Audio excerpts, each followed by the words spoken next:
Head Start, I'm the second oldest of 9 children.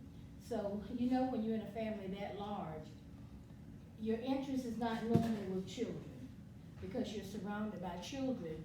So you feel like, okay, I don't want to work with children. I always wanted to be a nurse. But then when I got a little older, I didn't want to be a nurse. But my parents in the olden days, all they were interested in was the children graduating from high school. So I never thought that I would get to go to college. But I got married very, very young, and eventually I had 3 children. My husband died in 1983, so I had to raise 3 children by myself. So I'm wondering, what can I do with just a high school education? So I put in applications, and of course I didn't have child care, so somebody told me about Head Start. I said, well, I can't afford it because daycare is very expensive now. So they says, well, Head Start is free, and all you have to do is meet the eligibility requirements, and they'll let your little girl go to Head Start. So I took my daughter to Head Start, and they allowed her to come in. And I started volunteering in the Head Start program. And pretty soon they asked me to be on what is called the Policy Council, which is our governing body, which is made up of parents and community workers. So I really enjoyed that. And one day they asked me to actually work in the classroom reading stories to children and playing with the children, and I'm going, this is something that I think I can do. So I would go every day to play with the children and volunteer in the classroom. And the education coordinator at that time came in and asked me would I be interested in working with Head Start as a substitute. So of course I said yes. And I started working as a substitute.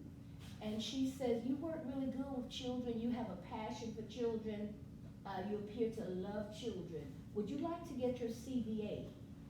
Does any of you know what a CBA is? A CBA is a credential that you can get to work with children.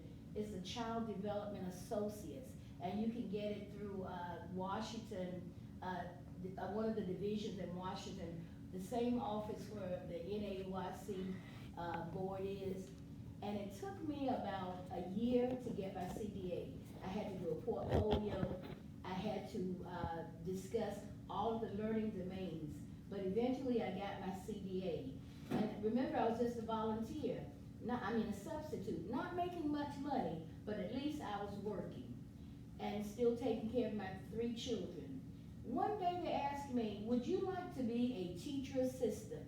Wow, a teacher assistant. Do you know what that meant? I was going to get more money, my benefits, I would get insurance for my children. It was really the greatest thing. I thought I had died and gone to heaven because this was just, it was really good. So I worked as a teacher assistant, and I'm going to tell you, I was one of the best teacher assistants that Cumberland Community Action Program had at that time. We've changed our name to Action Pathways, but I was one of the best. And you're saying, well, she's sitting up there bragging on herself. I was one of the best assistants.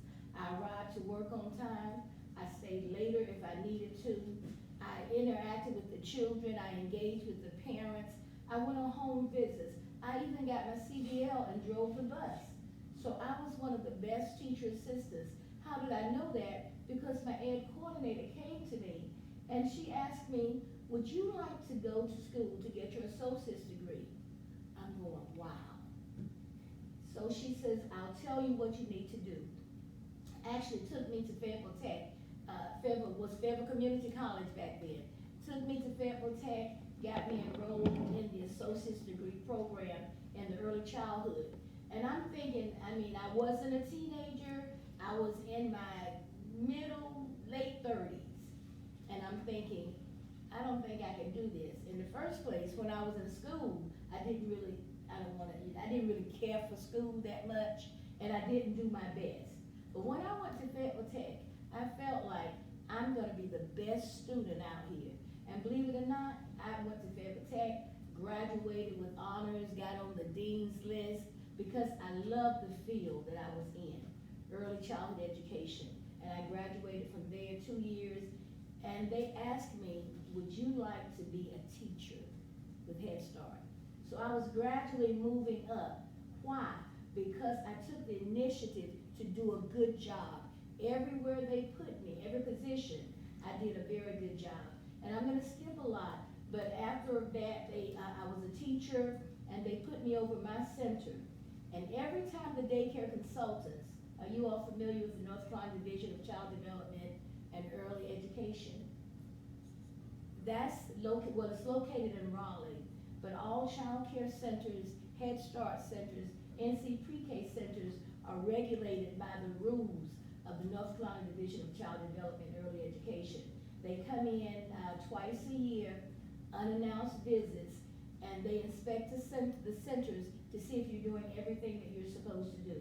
One of the main things that they look at to see if you're within child-staff ratio, meaning you can't have too many children without a certain number of teachers in there. But I became a teacher with Head Start, and I kept doing a very good job. And I'm saying this to encourage you that whatever you do, always do a very good job. I went to Fayetteville State, I went to Pembroke, and I graduated. I was the oldest thing in my class. I graduated magna cum laude at Fayetteville State, and I was very proud of myself. Needless to say, I got more money on my job. I went to another income tax bracket because I love working with children. I have a passion for children, for families. And after then, they asked me if I would like to be a coordinator and then a manager, and that's where I am now. And I've been with Head Start for 34 years. Has it been easy every day? No, it hasn't. Has all of the children been sweet and honey pie every day, giving hugs every day? No, they haven't. But if you show a child love, they'll give you love in return. Sometimes children come in with behavior problems and different behavior issues and concerns. But if you love them, you can look beyond. You don't retaliate to children. You have to treat them with love and kindness. I was looking at, it says, and that was my background in Head Start, but then it was asking me some similarities between NC Pre-K and Head Start. Both Head Start and NC Pre-K programs are free. The parent does not have to pay anything for these programs. And Head Start, we work with children 0 to 5 years of age. A lot of people, I think when this young lady was in Head Start, we only work with children 3 to 5 years old. Now we work with children 0 to 5 years. 6 weeks old, if we have placement space, we will take babies.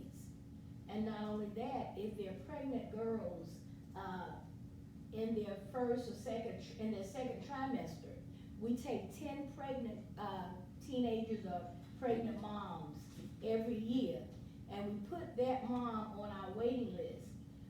And the parent, we have a, home visitor that go into the home, and she actually work with those moms, those pregnant moms, to show them how to be mothers, to talk to them about child development, child growth and development, health and nutrition during their pregnancy.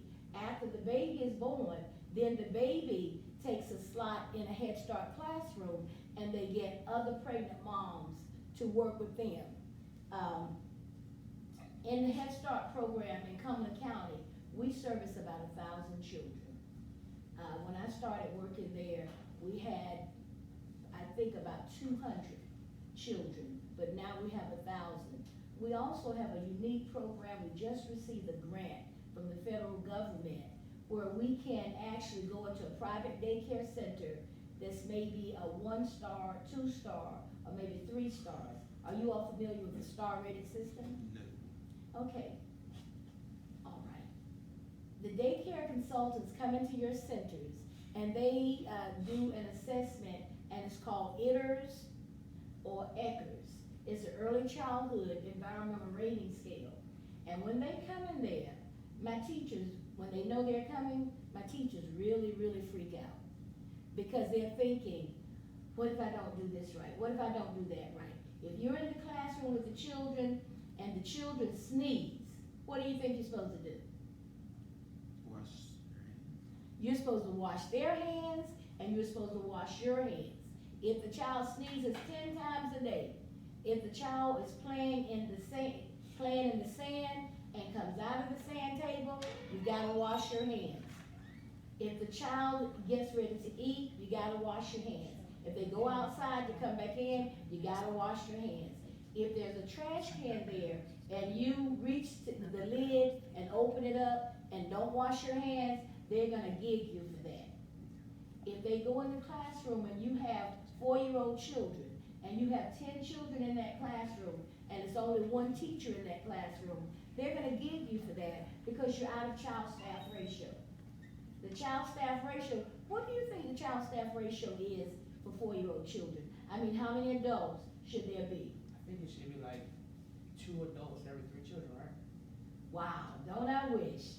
What do you think? It's a little higher than that, but that's a good try. Say 1 to 6. You get it closer. Anybody else? Okay, it's actually, for 4-year-olds, it's actually 1 to 9. So you can have 1 teacher and 9 children in the classroom. But if, I would say I'm an assessor, and I go in that classroom, and you have 12 children, and there's 2 teachers, and one of those teachers need to go to the office to get some copy or need to do something, what do you think she has to do with those other 3 children? Take them. Exactly. She has to take the children with her. And she will not be gigged by the state. But if she walks out of the classroom and leaves more than 9 children in that classroom, then the state will write her up because she's then out of child staff ratio. But if you go down to the babies, that ratio is lower because with babies, they need more attention. And we don't have high chairs in our classrooms because the teachers must hold the children, nurture the children. This is all part of growth and development. Even in the child staff ratio is, what do you think for babies? 12 months. What do you think it would be? It's lower now. 4. Wow, exactly right. It's 1 to 4. Even though you have fewer children, the responsibility is more for those children. So daycare will go in and they will assess your classroom. If you do really well, where your education points, your history, and your assessment, if you score 13, 14, you get a 5-star rating. It depends on how much you score as to what your rating will be. If you have 5 stars in Cumberland County, that's a big thing. Because when parents are looking for a child care center that's developmentally appropriate for the children, they're looking for a 5-star center. Why do you think they want a 5-star center? You're so quiet, talk to me. Why do you think they would want a 5-star center? Well, they want the best for their children. Exactly. They want the best for the children because they feel like if they have a 5-star, they passed all the safety, health, and educational requirements for the children. Head Start, we have 56 classrooms now, plus 12 classrooms in private daycare centers. All of our centers, we have 2 4-star centers, and we have 23 5-star centers. So we're pretty good, but we can do better.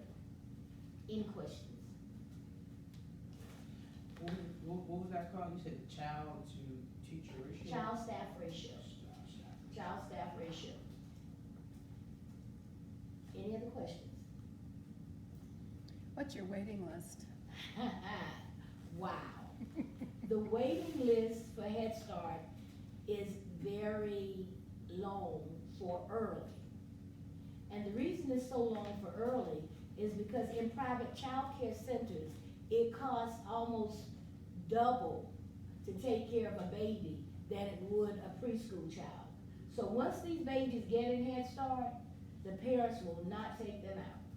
They keep them there, and they will stay in Head Start from 6 weeks, early Head Start, 6 weeks to 3 years, and then 3 years to 5 years, they go to preschool Head Start. So the waiting list for the early, right now, I think it's maybe 400 or 500. It's very large. What we just recently did is we converted some slots. And that meant we turned some preschool slots into early slots so that we could serve more early children. And if you do the conversion, you can do 1 baby to 2 preschools. So we had to give up maybe, I think, 14 preschools so that we could have 7 early. You'll understand that? You said it again? We did conversion of slots. Mhm. The state, the government allows us to do conversion. So if we wanted to increase our early babies, we would have to lose 2 preschool children for 1 early child, because it takes more to take care of those babies. How much would it cost to get your child into a Head Start center? Head Start is free. Really? Head Start is funded by the federal government. In 1965, President Johnson, there was a need for children, because most children, say myself, we had so many children in our families that my parents could not afford for any of us to go to any type preschool program. And if you go to a preschool program, statistics has said that you are better able when you start in kindergarten or elementary school. So President Johnson got this, it was fight against poverty. And it was to help low-income families, children with special needs, to be able to get that Head Start. They went into schools, and back then, the main thing that they looked at was social skills. That's what they really looked at in the 60s. The social skills, what do you think the social skills consist of? When I say social skills? Being able to interact with other kids? Very good. Being able to interact, socialize with other children. I have children that come to Head Start now that can read. Some of them can write. They can cut. They can do all of the academics as far as the social, as far as the cognitive, the language, the self-help skills, but they don't know how to share. They don't know how to socialize. It's like, it's mine. And if you cannot share and socialize and get along with your peers in the classroom, your academics doesn't mean a lot. And sometimes we have a lot of children with behavior problems because they don't have those social skills. So this is one of the main things that they started with Head Start in 1965. It has since progressed because now they realize that they need more than social skills. So they started adding the language, the literacy, the cognitive, the social, the self-help skills to the learning outcome frameworks to the children's growth and development. Children learn through play. Now, if you came to visit, has any of you ever been in a child care center? If you came to visit one of the Head Start centers, and as you walk in, you would see distinct learning centers. And according to the state, there has to be at least 8 learning centers. So the children are actually playing. And some of the parents come in there and they will say, "What you teaching my child?" All they're doing is playing all day long. But what they don't realize is when the children are playing in those centers, they're actually learning. When they're using manipulatives in the manipulative areas to count, to sort, to make patterns, they're actually learning math skills. When you talk with the children, when I read to the children, and not just read to them and then let them talk back to me, they're learning language skills, receptive language and expressive language skills. So all of this is a part of child growth and development. So when they're cutting, when they're sitting there cutting at the table and the parent come in, my child has those scissors. Why does he have those scissors? What, do you know what, the main cutting would fall under? Do you think it would be gross motor or fine motor? I'm fine with Can you repeat that again? I was asking what domain would cutting skills fall under? And he's already answered it.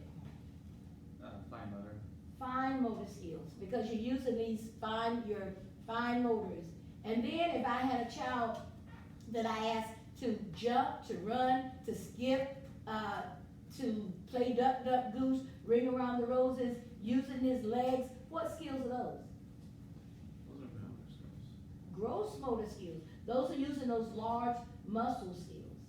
So we talk with the children, and when they're playing, we're going over to get down on their face level, and we're actually talking with them, and we're asking them, what are you doing? Why, what, when, how, and why questions. We try not to do a lot of yes, no questions. Do you know why I don't want yes, no questions? Because it cuts down the chance of being like more broad and, but he can say yes or no to anything, but if you ask some more open-ended questions, you get more in-depth of what they really want, what they think. Exactly, you wanna add something to that? I was gonna say, yes and no questions kind of limit their responses, and when you ask them more of how, when, where, it makes them think. It makes them think more through the process of what they're doing and how they're doing it. Exactly. Both of you said basically the same things in a different way, but that's exactly what you're doing. You're expanding on those language skills with the children, and you're also expanding on socialization skills, because some children, they are the only children. This is their first time away from mom and dad, so they don't want to talk to you or me or anybody else. But when you make them feel comfortable, ask them questions, do personal, when they say, what did you see on the way to school this morning? Did you play games in the car with your mothers? Did you see a big yellow M when you were on your way to school this morning? And what are they gonna say? Yes. What are they seeing? The McDonald's sign. And they're reading already. And this is why we involve the children in everything. This is all growth and development. But Head Start is different because we don't only work with the children. Head Start works with the whole family. The parents, if they want to set goals, once they get the children enrolled in Head Start, if they don't have a high school diploma and they want to set goals, one of the goals they might say is, I would like to get my GED. So our family advocates would set them up where they can start taking GED classes. We have some GED classes within our Head Start programs. We have some in an Aspire program, and they can actually get their GED. We also hire our parents as substitutes, because some of them want to get off welfare and they want to be self-supported. They want to be productive. So Head Start works with the whole family. If they don't have a doctor or medical home, we work to find them a medical home, so that if a child gets sick, every time they don't have to go to the health department, they can go to their own private doctor. We have a family of fathers and friends. With Head Start, you don't have a lot of men. It's mostly women. So we try to encourage fathers, grandfathers, uncles, community people, people from the religious sector to come in and volunteer in the classroom. Why do you think we want men? And I'm gonna ask you to volunteer in the classroom. Well, I think a fatherly presence is always really good. It helps encourage more like family interaction and stuff like that with children and whatnot. And it gives a good bonding between, like father roles and, the children. I don't really know how to explain. But that's good. I saw your hand. You did? Cause I think men bring, more of a sort of a leadership element into the classroom, and kids tend to follow that. Okay, that's pretty good. Not really leadership, it's just a male figure in the classroom, because most of the children in these days, they don't have the nucleus of mom, dad in the house. Most of the time it's mom. And now we're seeing a lot of grandmothers raising their children. We have a lot of foster children in Head Start. But if a man comes in the classroom and I'm sitting in there reading the best book, or if I'm singing Baby Shark, everybody heard that song, right? Baby Shark, Mama. And the children love that. But if a man come in the classroom, 9 times out of 10, they're gonna forget about me and go to that man. Because it's just having that male role model. He can go out and he can play football with them, talk to them about fishing. I can talk to them, but it's just something about that male role model. So we encourage, men to come in, positive male role models, to come in and talk with our children. We use, any more questions about that? I'm sort of. Well, I know you previously stated, first off, that you're funded by the government, correct? Yes. So I'm wondering, job-wise, would it take, we have to be a education major or a social work or a psychology major in that field to work with or get hired by Head Start? Or it's more like a volunteer kind of certification kind of qualification for the job? I'm glad you asked that. And I told you my story when I started, and I didn't have anything but a high school, and then I got the CDA. Back in the day, you could be a Head Start teacher with and you have some private daycare centers with low star ratings that have teachers working there that only have high school. Some will have a CDA, some will have credentials 1 and 2 from the community college. But now with Head Start, to be a teacher, you must have a bachelor's degree. And that bachelor's degree must be in early childhood education, birth to kindergarten, child development, psychology, a related field. If I had someone, because I hire a lot of people, someone that came in and they had a degree in sociology, the state considers sociology a non-related field. It used to say it was related, but they've changed. So it's a non-related field now. But if that person has sociology and they also receive their credentials 1 and 2, which gives them so many credit hours in early childhood education, I can hire them as a teacher because you must have, I think it's 1922 hours of early childhood education to go with your degree. With Head Start, to be a teacher assistant, you must have a CDA minimum of a CDA or an associate's degree. This is to work with preschool children. Now, if you wanted to work as a teacher with early Head Start children, all you need is an associate's degree or a CDA. And I've hired parents that came in as volunteers. And the only problem with hiring parents is that with Head Start, the parent can't ride the bus as a staff. They can't ride the bus with their children. They have to be able to take their children to the center, drop them off, and then get on the bus to do their job. Because some children don't want to share their parents with other children. So I have to make sure that the parent and the child is separated. And then you just have to be careful. But I will hire students out of high school to volunteer if they're 18 and they have some child development. To be a substitute if they have some child development. I have students from Douglasburg, E.E. Smith, 71st, I think Jack Britt, that they come in every year, 2 days a week, and they actually interact in the classrooms with the children. They're playing with them in the class, on the playground, just because this is what they think they want to do as they get older, to work with children.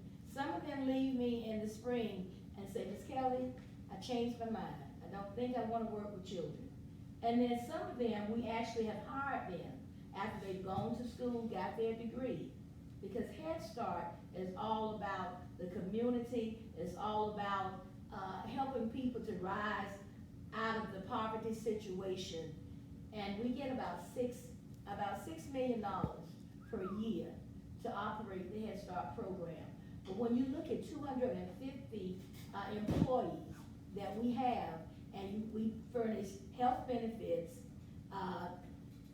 medical, visual, dental, and we have to pay for all that. Our staff is not paid for any of these benefits. They get 8 hours of sick leave per month, 10 hours of vacation per month. They get 14 hours of personal time, that they can use in 15-minute increments up to 2 hours. They get all the holidays paid. I mean, they don't have to worry about this. So Head Start is a very good program, but when you have to pay all these benefits, pay the salaries, and the lowest paying person that we have makes $10.26, and that is the substitutes, some of the teacher assistants.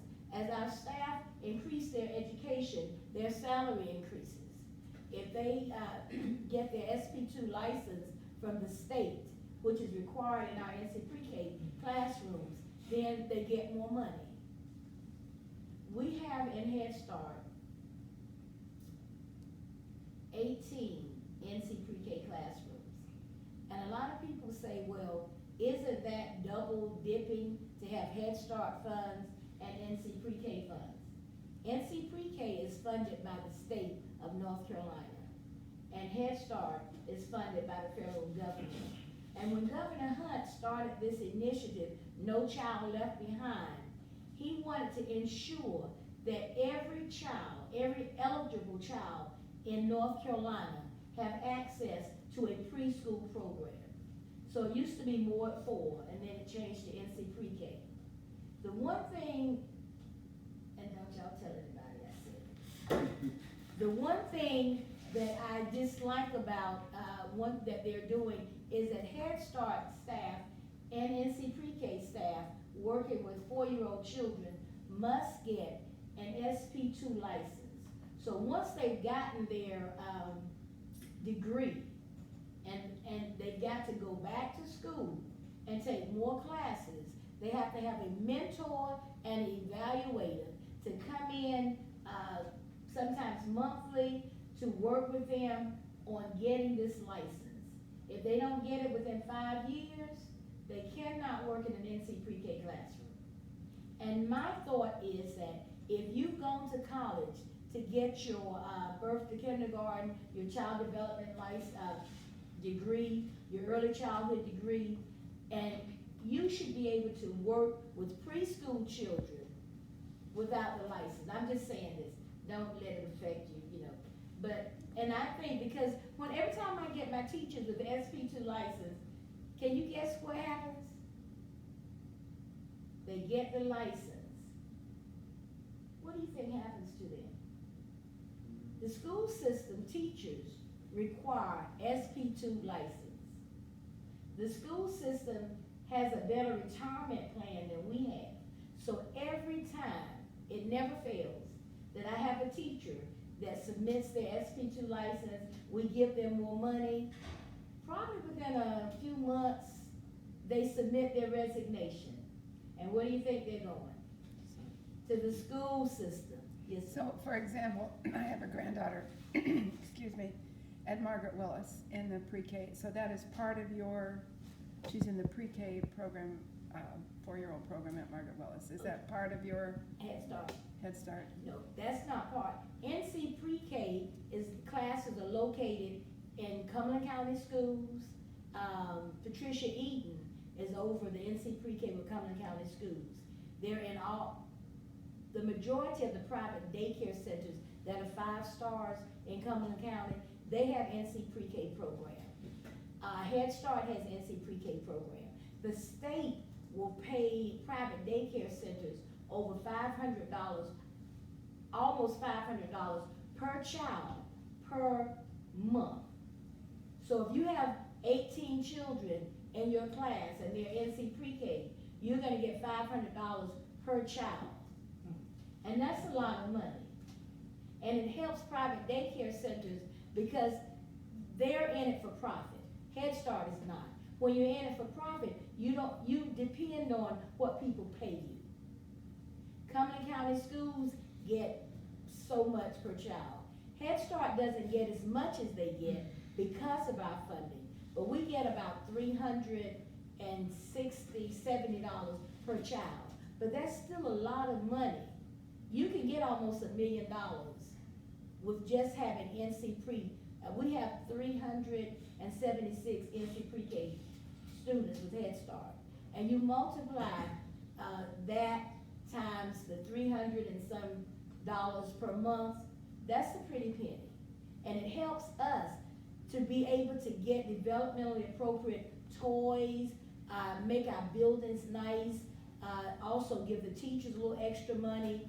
They can go on trainings, workshops all over the United States. We send our teachers, we send our bus drivers. So this money actually helps to enhance what we already have. Well, I was gonna say, what bothered me, I think, about the program this year, and I'm not bragging on her, but she's a smart little girl. Mhm. But they could only take in 16 students. And they didn't have enough students, not enough people applied, so they took her.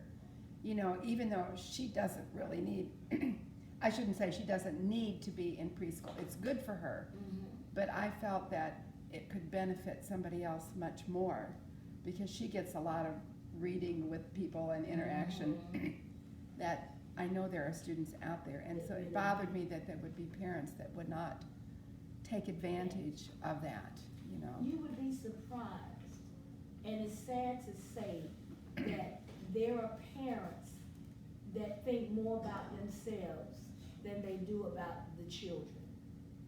And children lose out. That's one thing that our Head Start teachers, they must go in twice per year to make home visits.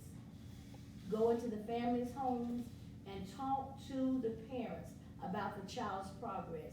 Encourage the parents to work with the child at home on the academic skills, on growth and development. We have trainings. How much time? You have 5 minutes. Okay, we have trainings, monthly trainings that the parents can come in. We try to train these parents, but some of them will not take advantage of it, and that's the sad part. Head Start falls under the umbrella of Action Pathways in Cumberland County. Under that umbrella, we have the Second Harvest Food Bank off Deep Creek Road. We have the Aspire program, where we also work with people that want to get a job. They will furnish uniforms, training for them. We have a reentry program for people that's coming back into society. We have a weatherization program, and with our families, we try to link them to all of the different services with Head Start. I'm trying to think. We had this year, I think it was over 10 parents, and you might say that's not a lot, but when you have 10 parents that get enrolled in college, so many that actually graduates, that's a plus, because they're not on the street doing nothing. And this helps the children when the parents know better. We're really working on school readiness skills of our children. School readiness is preparing the children for the next level into public schools, kindergarten, and also preparing the families, because parents cry more than children on the first day when they go to kindergarten. So we try to do everything we can to prepare. They do, the children for the next level. We use the creative curriculum. I have a lot of stuff, but I didn't even go. We use creative curriculum as our curriculum that we use for the children, because it's developmentally appropriate for the children, and it covers all the domains for the children. We send books home for the children. We talk to children about safety, health, nutrition. They get breakfast, lunch, and snack every day. Don't have to pay a penny. We provide transportation to 50% of our children. The other 50%, the parents transport the children. And we take them on fun field trips all over Cumberland County. Can't go outside.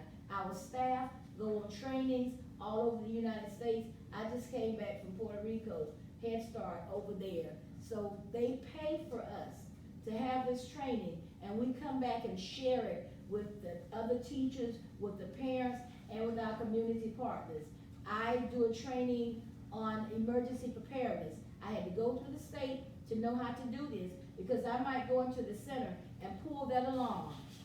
I'll get rid of it. That's all right. Pull that alarm, and they have to do, fire drill. They have to do lockdown drills. They have to do tornado drills, where our children must know how to do all of this. They do it during lunchtime, nap time, because emergencies don't only happen when you're sitting at the table. So we try to teach our children, so much, and there's so much that I really wrote down to share with you all, but, I started talking. But I hope I said something. And if any of you, if you would like to take a field trip to a Head Start Center, I would be glad to have them, to tour any Head Start Center.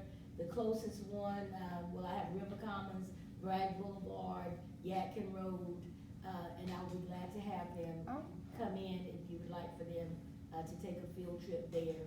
Village Christian Center is sending 28 on a field trip. you said something that they heard before. You know Sean Brost? Yes, Sean was here. What did he say was the most important thing? And she said the same thing too. They learn through what? Play. Play. They learn through play. And I sometimes think that the county schools have forgotten how we learn. So, yes, ma'am. They really and have. like you said, I didn't say that. They really have, they've forgotten all about it. And I feel like they're trying to make little men and women out of our children instead of letting them be children and grow up. And that way they're better able when they go to the next level. Well, Miss Kelly, thank you